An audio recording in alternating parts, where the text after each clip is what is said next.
Alléluia, Alléluia.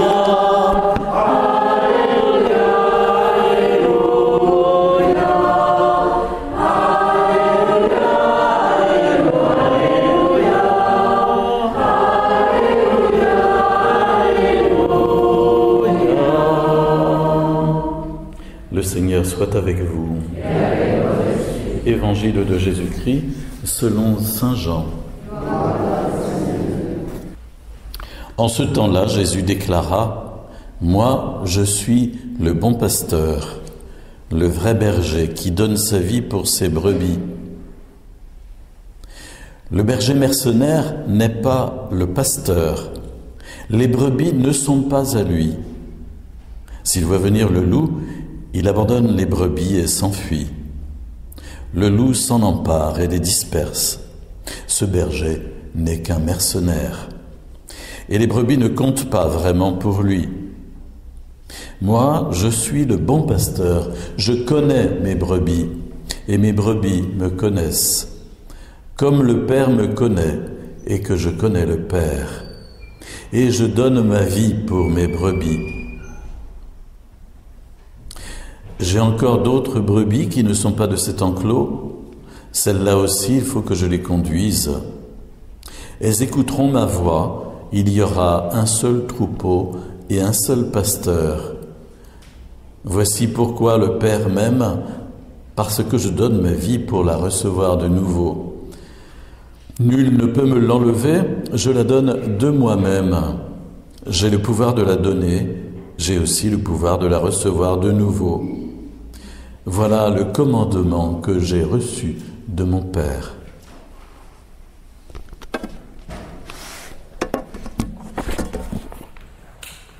Acclamons la parole de Dieu. Louange à toi, Seigneur Jésus. Je voudrais m'arrêter sur un mot de cet évangile, c'est le mot « connaître ». Jésus nous dit qu'il est le bon pasteur et que les brebis lui appartiennent. Et alors il a cette parole: je connais mes brebis et mes brebis me connaissent. Laissons simplement retentir ce mot « connaître » et essayons de percevoir à quel point Dieu nous connaît personnellement de l'intérieur.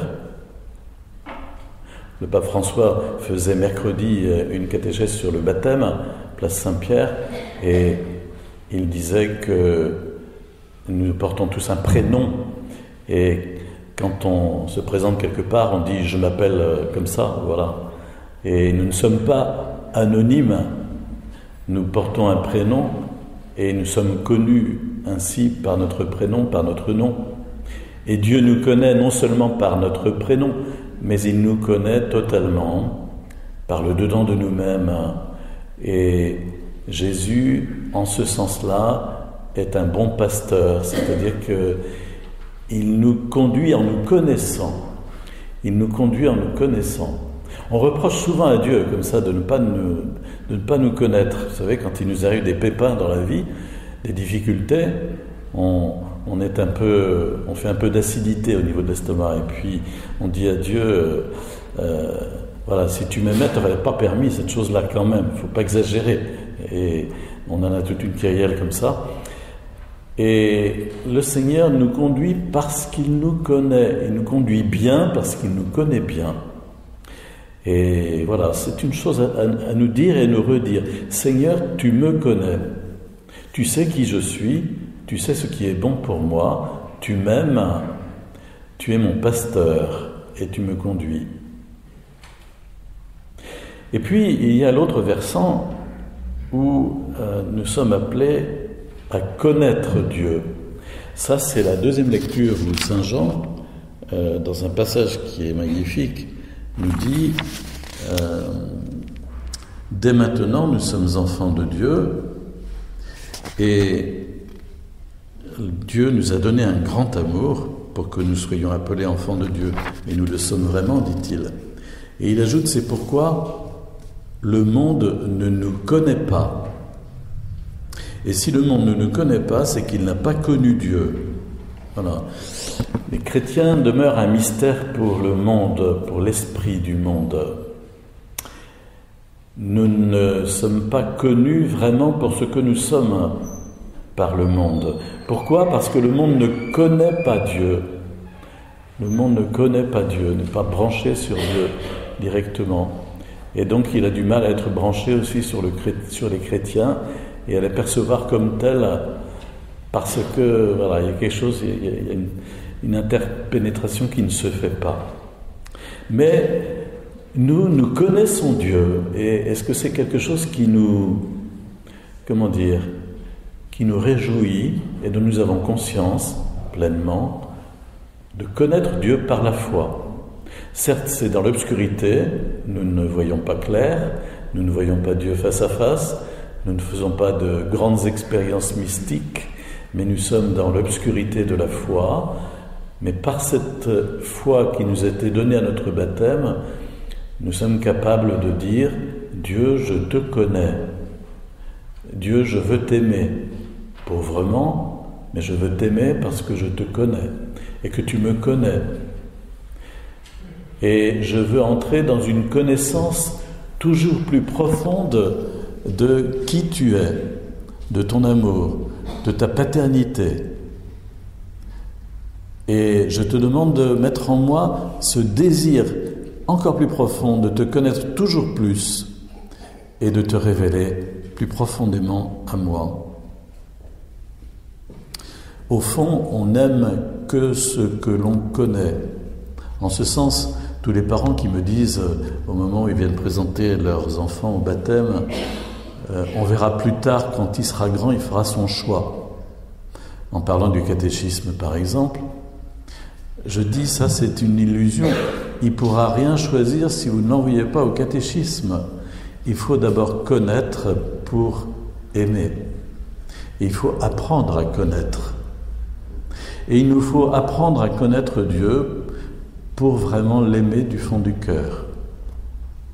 Et en particulier, cette connaissance de Dieu passe par la méditation des Écritures saintes, la méditation de la Bible, des passages de l'Écriture. Vous voyez, on s'est arrêté ce matin sur un seul mot, connaître. Puis on est en train de tourner autour et nous devons personnellement faire ce petit travail de méditation et d'étude biblique chaque jour à partir d'un petit texte de l'Écriture, soit celui que la liturgie du jour de la semaine nous propose, soit un autre que nous aurons choisi dans la Bible, mais nous devons apprendre à connaître Dieu en méditant sa parole, en étudiant sa parole de sorte à être à son écoute. Aujourd'hui, nous prions particulièrement, c'est la volonté de l'Église depuis très longtemps, 4e dimanche de Pâques, nous prions particulièrement pour les vocations presbytérales de prêtres. Le 1er juillet, dimanche 1er juillet, vous êtes invités à venir à la cathédrale à l'ordination de, comment s'appelle-t-il, Amaury de la Motte Rouge.